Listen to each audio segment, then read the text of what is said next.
을 위해서 다시 부활하셨습니다.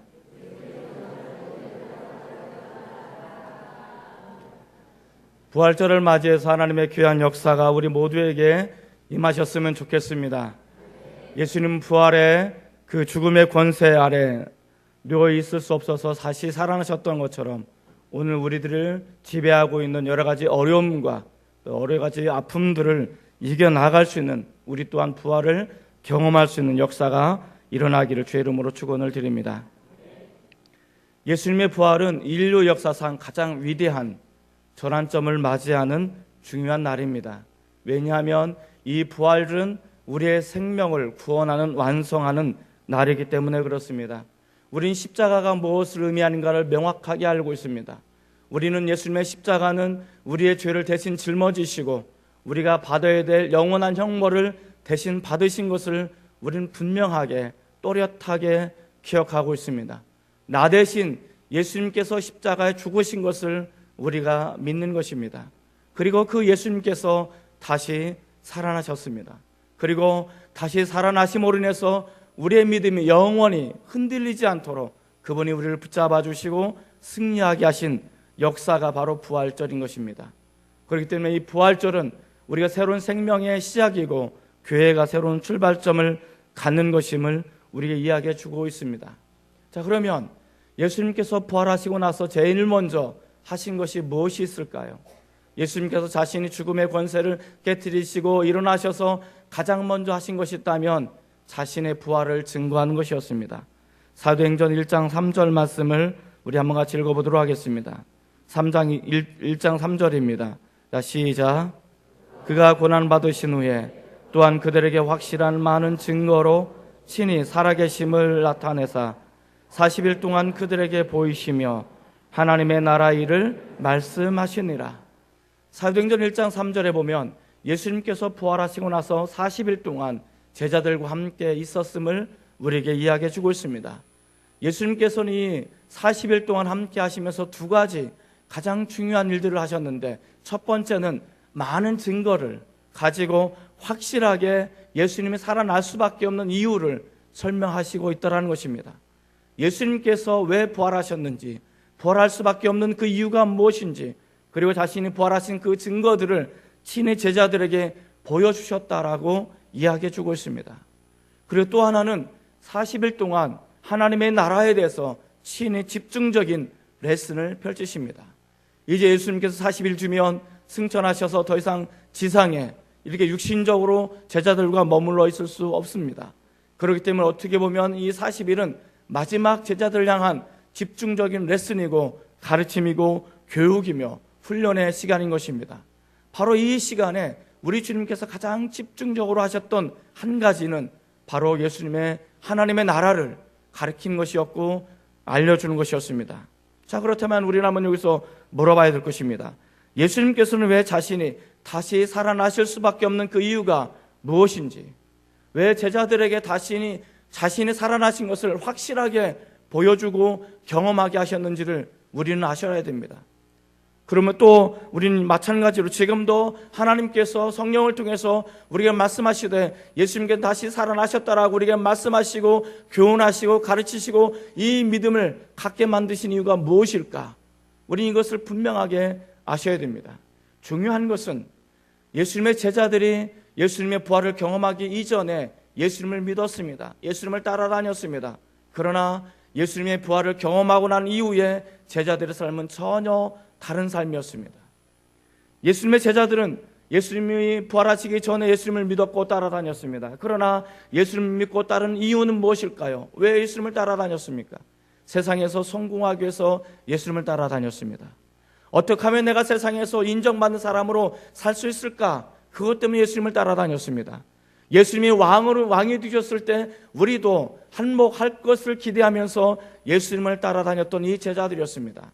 그러나 부활을 경험한 이 제자들은 전혀 새로운 가치관, 새로운 비전과 새로운 목적을 가지고 예수님을 따르게 되었던 것을 우리에게 이야기해 주고 있습니다. 예수님의 제자들은 더 이상 세상의 물질에 대한 그런 것에 연연해 하지 않습니다. 세상에 내가 얼마만큼 성공했느냐, 내가 세상 사람들로 얼마만큼 내가 인정받느냐, 내가 세상 사람들로부터 내가 잘났느냐라는 그것을 내가 바라보지 않는 것입니다. 정말 중요한 것입니다. 내가 예수님을 믿었을 때 내가 어떻게 하면 좋은 목사가 될까? 어떻게 하면 유명한 목사가 될까? 어떻게 하면 위대한 설교자가 될까? 이것이 내 주된 관심사였습니다. 그러나 예수님을 알면 알수록, 벌하신 예수님을 경험할수록 이것이 더 이상 무익한 것입니다. 이것이 더 이상 나에게 아무런 유익이 없는 것입니다. 정말 중요한 것은 내가 왜 살아야 되는지, 내가 어떤 삶을 가지고 살아야 되는지, 변화되어지는 모습을 가지고 내가 주님께서 원하시는 모습대로 살아가는 것이 내 중요한 삶의 가치였고 새로운 목표였고 비전이 될 수밖에 없는 것입니다. 여러분, 우리가 예수님의 부활을 경험하면 부활을 경험한 이전의 삶과 이후의 삶은 분명히 바뀌어져야 되고 달라져야 됨을 우리에게 이야기해 주고 있습니다. 우리는 새로운 삶을 살 것을 명령받고 요청받고 있는 것입니다. 이 부활은 기독교의 출발점이 되는 것입니다. 그렇기 때문에 이 부활절날 예수님께서 부활하심으로 말미암아 우리가 어떤 삶을 살아야 될 것인지 분명하게 오늘 본문들을 통해서 이야기해 주고 있음을 우리에게 말씀하십니다. 이전에 혹여 우리는 예수님을 믿었고 예수님을 따랐지만 내가 아직도 부활을 경험하기 이전에 예수님의 모습을 따랐다면 이제는 예수님을 부활을 경험함으로 인해서 전혀 새로운 삶의 가치관으로, 새로운 삶의 모습으로, 새로운 삶의 비전과 목적을 가지고 살아갈 수 있는 저와 여러분 되시기를 주의 이름으로 축원을 드립니다. 부활을 경험한 사람들은 어떤 삶을 살아야 할까요? 첫째로 다시 오실 예수님을 준비하는 삶을 살아야 됩니다. 한번 따라해 볼까요? 다시 오실 예수님을 준비하는 삶을 살아야 합니다. 예수님께서 부활을 경험하시고 또 부활을 가르치시고 내가 다시 살아날 수밖에 없다는 그 이유를 제자들에게 말씀하신 첫 번째 이유는 내가 다시 오실 것을 바라면서 나는 분명히 다시 올 텐데, 나는 분명히 다시 재림할 텐데 나의 재림을 준비하라고 제자들에게 말씀하신 것을 우리에게 이야기해 주고 있습니다. 예수님은 다시 이 땅에 오실 것을 우리에게 약속하셨습니다. 하나님의 나라가 완성되기 위해서 예수님은 다시 재림하셔야 된다라고 말씀하고 있는 것입니다. 이것을 위해서 우리 주님께서는 말씀하십니다. 그것 때문에 제자들은 이렇게 질문할 수밖에 없는 것입니다. 1장 6절 말씀 한번 같이 읽어보도록 하겠습니다. 자, 시작.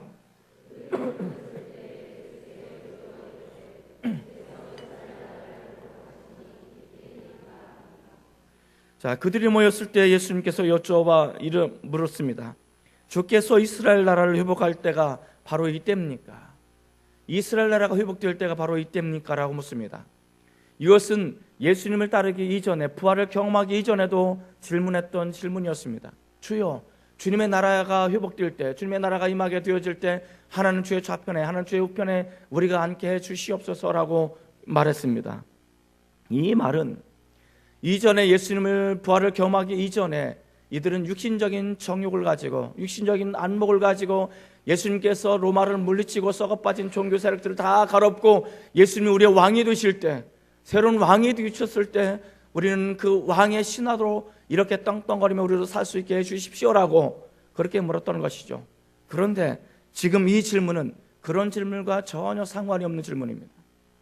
많은 사람들은 여전히 제자들이 아직도 정신을 못 차리고 여전히 세상적인 관심을 갖고 이런 질문을 한다고 말씀하시는데 전혀 그런 배경이 아닌 것입니다.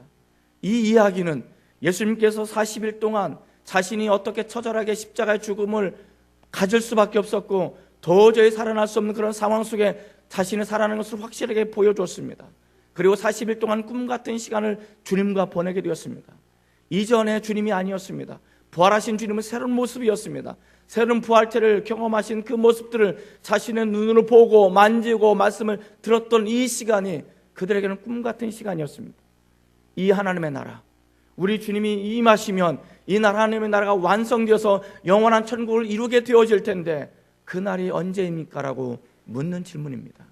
그렇기 때문에 이 질문은 굉장히 종말론적인 질문과 똑같습니다.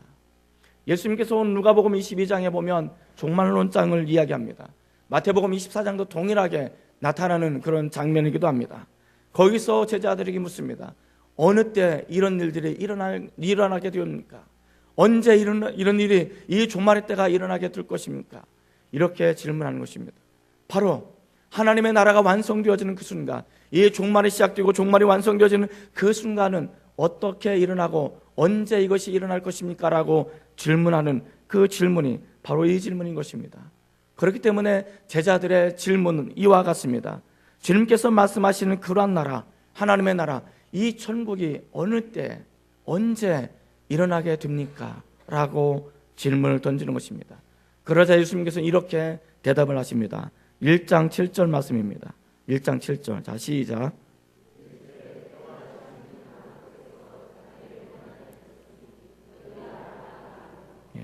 이르시되 때와 시기는 너희에게 감춰졌다. 이것은 아버지에게만 있다. 너희가 알 바가 아니다. 라고 말씀하십니다. 예수님께서는 분명히 말씀하십니다. 내가 다시 오실 것이다. 내가 다시 오는 그날을 너희가 준비할 것을 이야기해 주고 있는 것입니다. 예수님께서는 그 때와 그 시기는 너희에게 감춰져 있다. 그렇기 때문에 너희는 깨어서 기도하라고 말씀하시는 것입니다.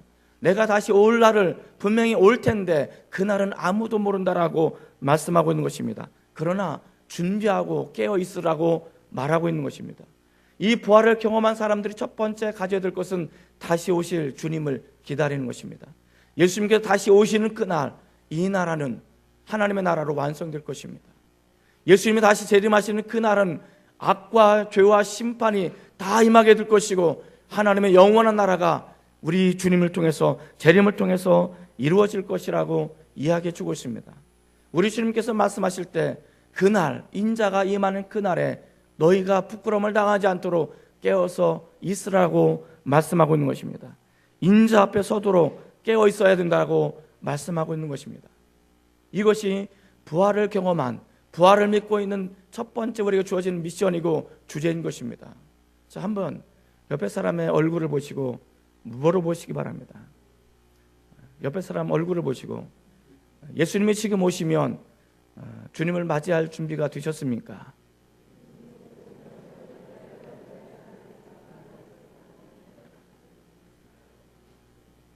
자, 2000년 동안 교회의 교훈은 뭐냐면 예수님께서 다시 오신다는 것입니다. 예수님은 가장 중요한 5대 교리가 있습니다. 동정녀 탄생, 그리고 예수님의 십자가의 죽으심, 그리고 부활, 그리고 예수님의 승천, 마지막으로 예수님의 다시 오심. 이 네 가지는 이루어졌는데 마지막 한 가지는 아직 이루어지지 않았습니다. 네 가지가 이루어졌다면 한 가지도 반드시 이루어지게 되어 있습니다. 우리 주님은 반드시 다시 오실 것을 우리에게 이야기해 주고 있습니다.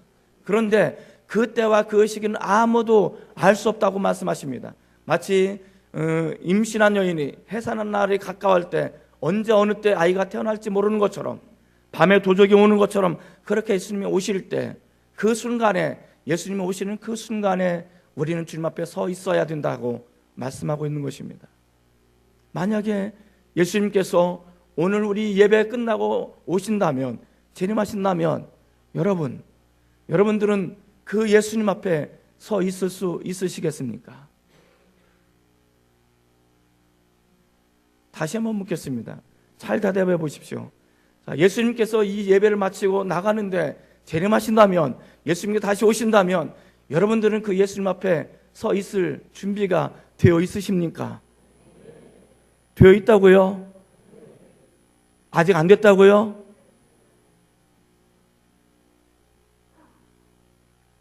자, 중요한 진리입니다. 여러분들을 협박하고 싶어서 이런 말을 하는 것이 아닙니다. 이단들은 이것을 가지고 올감해서 이상한 것으로 끌고 간 것입니다. 그러나 우리는 그렇게 해서는 안 됩니다. 매우 인격적으로 또 주님께서 말씀하신 것을 토대로 우리는 준비를 해야 되는 것입니다.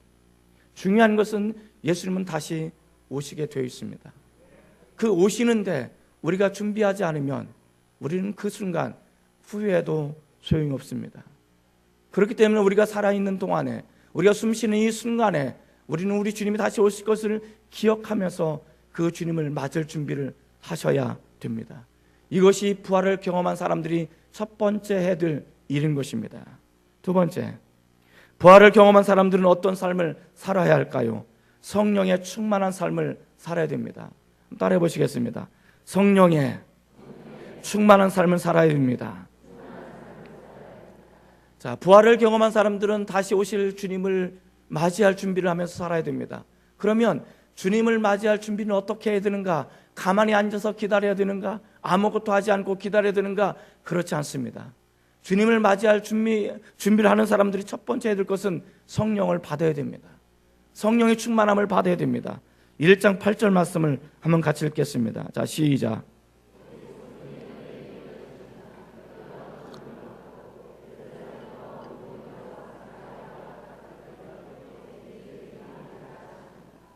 예수님이 다시 오실 것을 준비하는 사람들은 가만히 앉아 있는 것이 아니고 일을 해야 되는데, 그 일이 뭐냐? 바로 주님의 증인된 일을 하는 것입니다.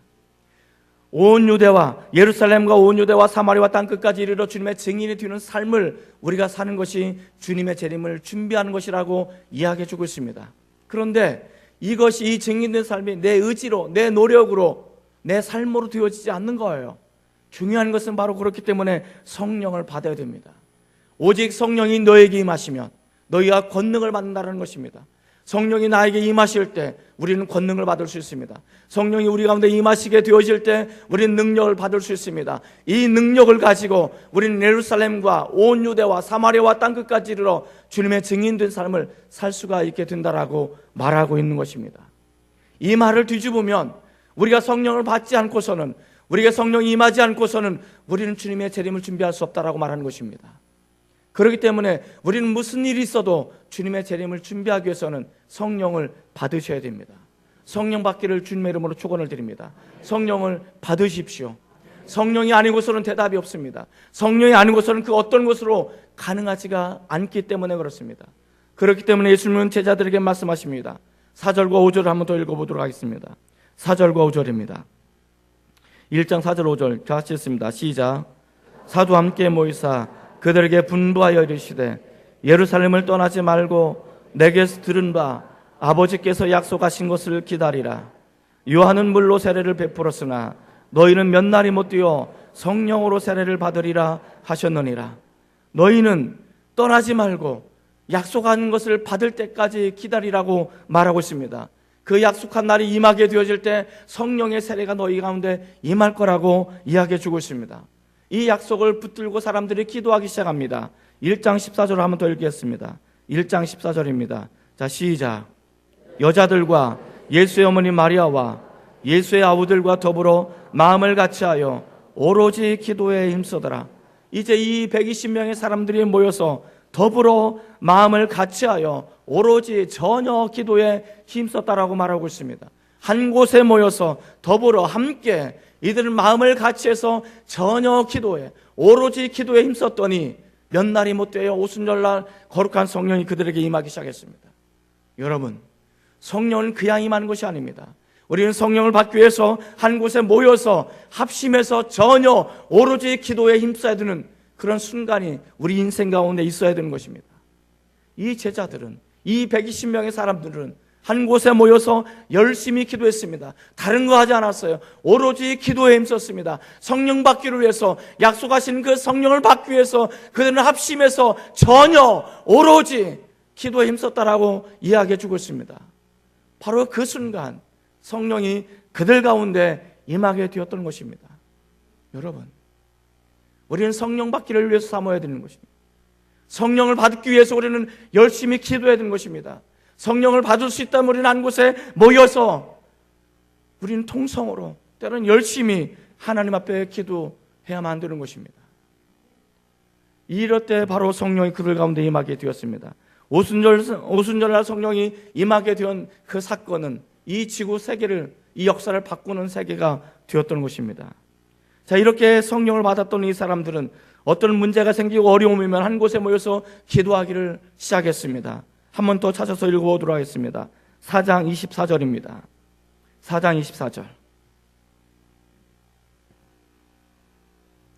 사도행전 4장 24절 찾으셨습니까? 우리 한 목소리를 같이 한번 읽겠습니다. 시작. 그들이 듣고 한 마음으로 하나님께 소리를 높여 이르되 대주제여 천지와 바다와 그 가운데 만물을 지은 이시요. 자, 그들이 듣고 무엇을 들었습니까? 사도들이 복음을 전하다가 감옥에 갇혔다는 이야기를 들었습니다. 어려움이 임하게 되었습니다. 그러나 그들이 한 곳에 모여서 한 마음으로 마음을 같이해서 소리를 높여서 기도하기 시작했습니다. 합심해서 통성으로 그들이 기도하기 시작했습니다. 어려움이 다가오자, 문제가 생기자, 그들에게 난관이 생기고 장애물이 생기자 그들 한 곳에 모여서 합심해서 통성으로 하나님께 기도하기 시작했습니다. 이렇게 한 곳에 모여서 그들이 한 마음을 가지고 소리를 높여서 하나님 앞에 기도하기 시작했을 때 어떤 역사가 일어났을까요? 4장 31절입니다. 4장 31절 한번 같이 읽습니다. 자, 시작. 빌기를 다하매 모인 곳이 진동하더니 무리가 다 성령에 충만하여 담대히 하나님의 말씀을 전하니라.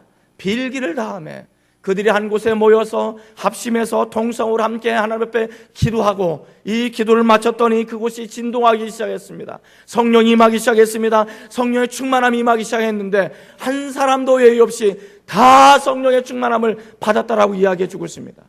그곳에 모였더니 그곳에 갔더니 이들이 마음을 합심해서 통성으로 기도했더니 부르짖어 기도했더니 한 사람도 예의 없이 다 성령의 충만함을 받게 되었습니다. 이것이 하나님의 능력인 것입니다. 여러분, 우리는 성령을 받지 않고서는 대답이 없습니다. 해결책이 없습니다. 답이 없습니다.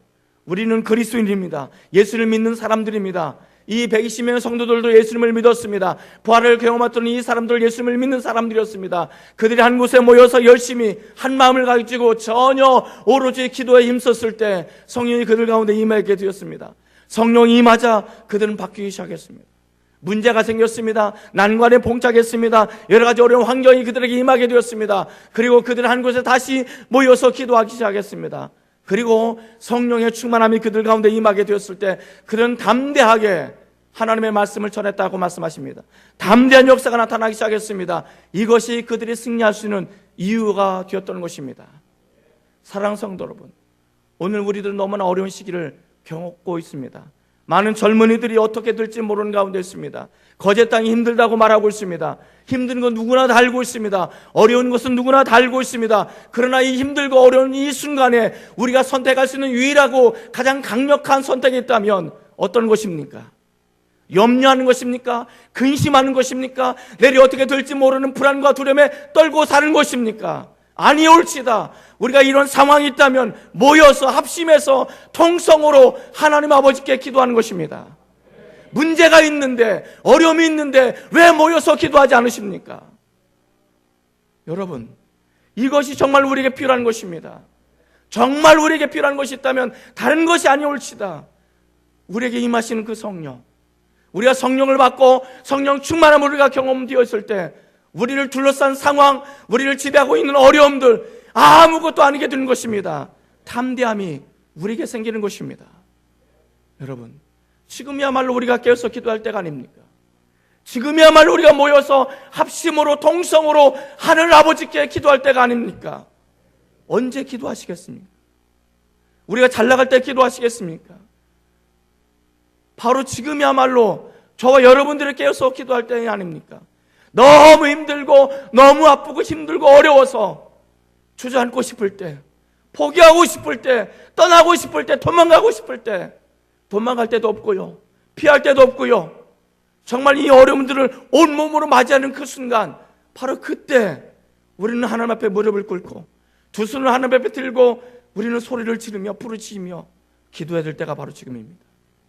그럴 때 성령 우리 가운데 임하십니다. 성령 충만함이 우리 가운데 임하실 것입니다. 우리 마음이 뜨거워질 것입니다. 우리 영혼이 다시 한번 불탈 것입니다. 그럼 우리는 우리를 둘러싸는 이 상황을 향해서 명령할 것입니다. 담대함을 얻을 것입니다. 우리는 이로 인해서 승리하게 될 것을 믿습니다. 사랑하는 성도 여러분, 이제 우리 모여서 합심해서 함께 기도하는 저와 여러분이 되었으면 좋겠습니다. 우리가 성령을 받으셔야 됩니다. 성령을 먼저 받으십시오. 성령을 받지 않고서는 해결할 능력이 없는 것입니다. 우리는 예수 믿는 사람들이죠. 하나님을 믿는 사람들이잖아요. 성령을 믿는 사람들이잖아요. 성령의 능력을 의지하는 사람들이잖아요. 그런데 성령을 의지하지 않고 성령을 받지 않고 성령의 충만함을 받지 않고 어떻게 우리가 이 하나님의 믿는 믿음의 삶을 살아갈 수 있고 어떻게 예수님의 재림을 기대하며 준비하는 삶을 살아갈 수가 있겠습니까? 간절히 부탁합니다. 간절히 원합니다. 성령을 받으십시오. 성령 충만하십시오. 그리고 이 세상을 이기십시오. 죄와 싸워 승리하시고 환경과 싸워 승리하시고 이 어려운 난관과 싸워 승리하시는 우리 모두가 되시기를 주님의 이름으로 축원을 드립니다. 부활을 경험한 사람들은 어떤 삶을 살아야 될까? 마지막으로 자신에게 주어진 사명을 감당하면서 살아야 됩니다. 따라해 볼까요? 자신에게 주어진 사명을 감당하면서 살아야 됩니다. 1장 9절에서 11절 말씀으로 한번 같이 읽어보도록 하겠습니다. 1장 9절에서 11절입니다. 좀 깁니다마는 함께 한 목소리를 같이 읽습니다. 시작. 이 말씀을 마치시고 그들이 보는데 올려져 가시니 구름이 그를 가리어 보이지 않게 하더라. 올라가실 때 제자들이 자세히 하늘을 쳐다보고 있는데 흰 옷 입은 두 사람이 그들 곁에 서서 이르되 갈릴리 사람들아 어찌하여 서서 하늘을 쳐다보느냐. 너희 가운데 하늘로 올려지신 이 예수는 하늘로 가심을 본 그대로 오시리라 하였느니라. 예수님께서 말씀을 마치셨습니다. 그들에게 사도행전 1장 8절에 위대한 사명을 허락하시면서 말씀하시고 부탁하시면서 명령하시면서 이제 하늘로 올리셨습니다. 그런데 문제는 이 제자들이 하늘을 계속 바라보고 있는 것입니다. 올라가신 예수님이 언제 오시려나? 지금 오시나? 언제 오시나? 계속해서 뚫어져라 하늘만 바라보고 있는 거예요. 그러자 그 옆에 있는 천사들이 이렇게 말합니다. 11절에 보니까 갈릴리 사람들아 어찌하여 서서 하늘을 쳐다보느냐. 왜 여전히 하늘만 바라보고 있느냐. 왜 나가서 일하지 않고 왜 나가서 사명 감당하지 않고 여전히 이곳에 모여서 하늘만 바라보느냐라고 말하고 있는 것입니다. 중요한 상징과 메시지가 담겨져 있지 않아요. 우리는 하늘만 바라볼 때가 많지 않아요. 우리가 주어진 사명과 우리가 주어진 삶이 있어요. 근데 이 삶을 감당하지 않은 채 우리는 이 삶을 외면한 채 우리는 하늘만 쳐다봐서는 안 되는 거예요. 옛날에는요 가정 내팽겨치고 자녀가 어떻게 되든 말든 내팽겨치고 교회에서 열심히 일만 하면 장땡인 줄 알았어요. 근데 그게 하나님의 일을 하는 걸까요? 저는 아니라고 생각합니다. 아이들 돌볼 때는요 돌봐야 돼요. 아이들 양육할 때는 양육해야 돼요. 어떻게 양육해야 됩니까? 말씀으로 양육하고 하나님의 사람으로 양육하고 이 아이들 잘 자랄 수 있도록 양육해야 됩니다. 그리고 양육만 해서는 안 되는 거예요. 어느 정도 양육을 해놓으면 일을 하셔야 됩니다. 사명을 감당하셔야 됩니다. 자, 우리에게 주어진 것은 바로 그것입니다. 하늘만 쳐다보고 있다는 것은 어떤 것입니까? 예를 들어서 한번 이렇게 생각해 봅시다. 예를 들었습니다. 예를 드는 겁니다. 오홍환 목사가 일주일 뒤에 재림하신다 이렇게 얘기하면 안 돼요. 예를 드는 거예요. 만약에 일주일 뒤에 예수님께서 이 시간에 재림하신다면 다시 오신다면 여러분은 일주일 동안 뭐 하시겠습니까? 그런 영화도 있어요. 일주일 동안 남을 때 지구의 종말이 올 때 어떤 삶을 살 것인가. 어떤 사람들은 모여서 지지고 볶고 파티하고 즐길 것 다 즐기고 그런 삶을 삽니다. 이제 재산 다 팔아가지고 즐기고 먹고는 왜? 일주일 뒤는 끝나니까. 어떤 사람들은 여행을 떠납니다. 하고 싶었던 못했던 일들을 하기 시작합니다. 만약에 이 일주일이 우리에게 마지막으로 주어진다면 여러분 뭐 하시겠습니까? 뭐 하시겠어요? 1번 보따리를 싸가지고 기도원에 들어간다. 아주 용한 기도원에 들어간다. 기도원에 들어가시겠습니까? 이게 하늘만 쳐다보는 것입니다. 2번 아니 일주일 뒤에 예수님 오시는데 우리가 일하면 뭐해? 왜 그렇게 열심히 살아? 열심히 살아서 뭐하노? 일주일이면 끝나는데. 그래서 우리는 놀고 먹자. 2번 3번 그래도 월요일날 출근한다. 몇 번이십니까? 4번이시라고요? 네. 자, 만약에 일주일 뒤에 우리 주님이 오신다면 일주일 뒤에 우리 주님 오신다면 출근을 하셔야 됩니다. 문을 열어놓고 장사를 하셔야 됩니다. 그리고 여러분들이 주어진 일상의 삶을 그대로 사셔야 됩니다. 이것이 하늘만 쳐다보는 것이 아니고 이 땅에 내게 주어진 삶을 치열하게 살아가는 것이고 그리고 그 순간 나에게 주어진 사명을 감당하는 것이라고 우리에게 말하고 있습니다. 많은 사람들은 우리 주님이 가까이 왔는데 일에서는 뭐하고 사업에서는 뭐하고 장사에서는 뭐하고 그렇게 열심히 해서는 뭐하노? 이렇게 묻습니다. 사도 바울은 직설적으로 말합니다. 일하지 않는 자 먹지도 말라. 일하지 않으면 먹지도 말라고 말합니다. 대충 살아서는 안 되는 것입니다. 우리 그리스도인들은 누구보다 열심히 살아야 되는 것입니다. 종말을 사는 삶의 자세는 나에게 주어진 삶이 있다면 그것을 최선을 다해서 살아내는 것입니다. 종말을 맞이하는 삶의 자세는 나에게 주어진 사명이 있다면 그것을 최선을 다해서 열심히 살아내는 것이 종말에 살아내는 것입니다. 그런데 가끔 하늘을 쳐다볼 때도 있어요. 하늘만 쳐다보는 것이 아니고 가끔 하늘을 쳐다보십시오. 힘들고 어려울 때, 지칠 때 가끔 하늘을 쳐다보셔서 우리 주님 언제 오시나, 이때 오시려나 저때 오시려나, 그리고 다시 고개를 내리고 내게 주어진 사명과 삶을 향해 최선을 다해 살아가시길 바랍니다. 우리 믿는 사람들은요, 대충 살아서는 안 돼요.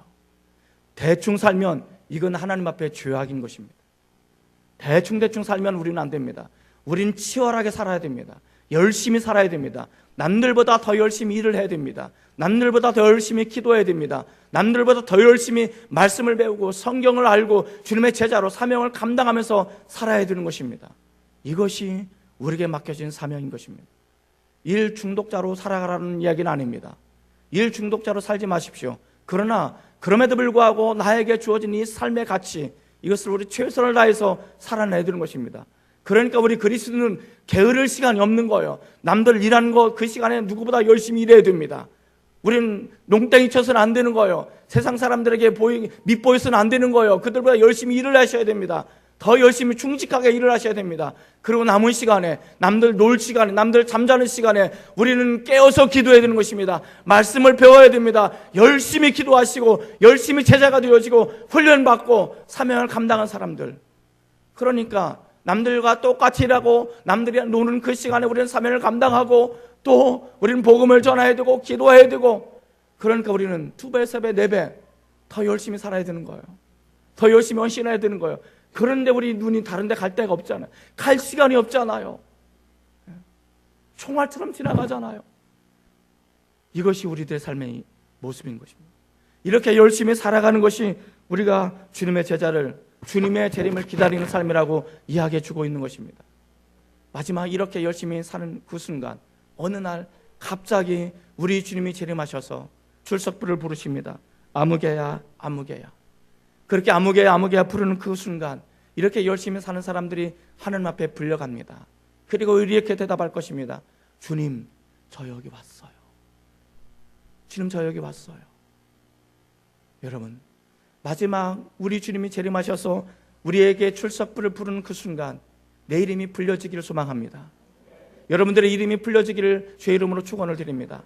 그리고 여러분들의 이름이 불려지는 그 순간 우리는 부끄러워서 쥐구멍을 찾는 그것이 아니고 내게 주어진 그것, 내게 주어진 사명, 내게 주어진 삶을 최선을 다해서 목숨을 걸고 살았더니 우리 주님께서 주님, 나 이렇게 살았어요. 주님께 주신 사명 이렇게 감당하면서 살았어요. 이 세상에서 주님께 나에게 삶을 허락하셨는데 나 이렇게 살다가 주님 앞에 왔어요. 주님 이거 받으세요라고 그렇게 불려질 수 있는, 그렇게 주님 앞에 나갈 수 있는 그런 응답을 할 수 있는 저와 여러분이 되시기를 주님의 이름으로 축원을 드립니다. 기도하시겠습니다. 부활을 경험한 사람들은 어떤 삶을 살아야 될까?